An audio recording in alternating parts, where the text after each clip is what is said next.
welcome to part 3. So I just got the computer restarted, so now I'm gonna go over to the file system over here in the bottom corner on the left. Open that up, and then we'll go to this PC again, right click, bring up manage right here, and then I'll bring up the page. I'm gonna just close this out so I don't need it right now. And then I'm gonna move this over here a little bit, and then we're gonna go to device manager. So device manager, got it open, and in a second all I gotta do is plug in the USB again, because I just want to make sure that when I restarted the computer there was no issues. Anyway, so now I'm plugging this back in, and you'll hear a chime. I know you hear the fan from the printer, but that can't be helped. There we go. The chime just happened. And now if I go over to ports and COM, you can see it says USB serial, the CH340 COM port 3. So it's still in the same COM port, and that didn't change anything. So now I'm gonna bring up prompt interface. You see that red P? I just gotta click on that, and then you can see I have COM port 3 and 115200. So I'm gonna connect, and now in the corner it says printer is now online. So now I can adjust the temperature over here and do whatever I want on here. So I'm going to set the temperature to 270 degrees Celsius, because I like to keep my, well, let me just put it to PLA, I believe is what it has, yeah. PLA is 100 and, no, let me just go back to where I was at, the 270, because that works good for PETG for me. So 270, and then the heated bed is going to be 70 degrees Celsius. And you can see over here in the corner there are some icon lines. So if I click on that, you can actually see a bigger view. And prompt interface is free. It's just kind of like Octoprint, but it's based off of a Windows computer, not a Raspberry Pi. I don't know if they have it for the Raspbian,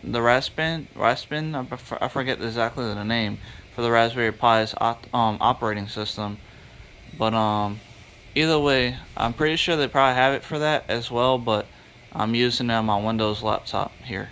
Anyway, so now you can see the temperature is going to reach the target right here is the dark blue, and then right now this light blue is what's going up to the dark blue, and then I got the red for the temperature for the heated bed, and then this orange is the target for the heated bed. And you can actually see that on the screen too, on the 3D printer's screen. So I got it set up to 172 right now, and 270 is where I'm getting to, and then 70 for the heated bed, and it's at 46, 47.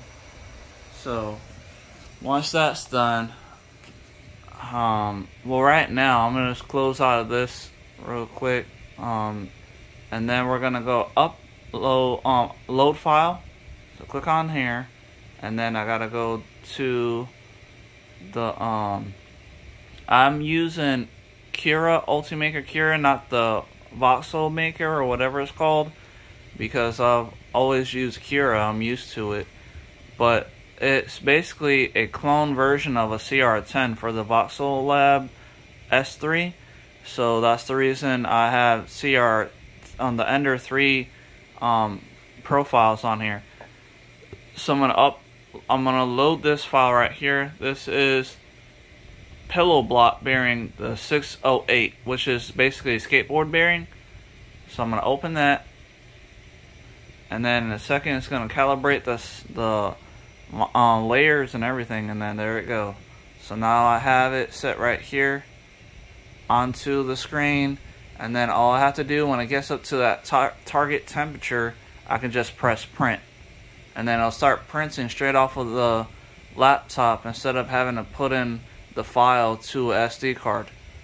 So I got just a little bit longer. There goes. So we're at 270 for the heated bed right now. I mean the hot end. And then we're at 61 for the heated bed. But it's still going to get to the temperature. It's just still heating. There you go, 63. Anyway, I hope you guys are liking this part 3. I'm sorry it's taking so long. I believe, yeah, this should be part 3. But I'll figure that out in a minute. So if it is part 2, I'm sorry, but I'm pretty sure it's part 3. Anyway, part 4 I guess will be me showing you that I was able to start printing. And that's what I was mentioning on the first video about this machine. I did fix the whole bed leveling issue by just removing or unloosening basically these 2 front screws right here. You can barely see it with the light, but right here there's 2 screws holding this optical end stop, basically, I believe is what they're called. And what it does, it goes over to the metal plate and it drops down, and then it'll turn off and then turn back on or whatever, just to let you know that it has power, I guess. But it shuts off because it's letting you know that it got close enough to get the reading, I guess. And then either way, I was able to fix that, and that's why I was able to print out those 3 objects already using my PETG, or my filament, the PLA filament that I have, this black one, and the red filament that came with the machine. So I have plenty of filament, so I'm going to be doing PETG because that's the filament that I'm usually going with. But I will just use up everything out of this spool of the PLA that I have right here.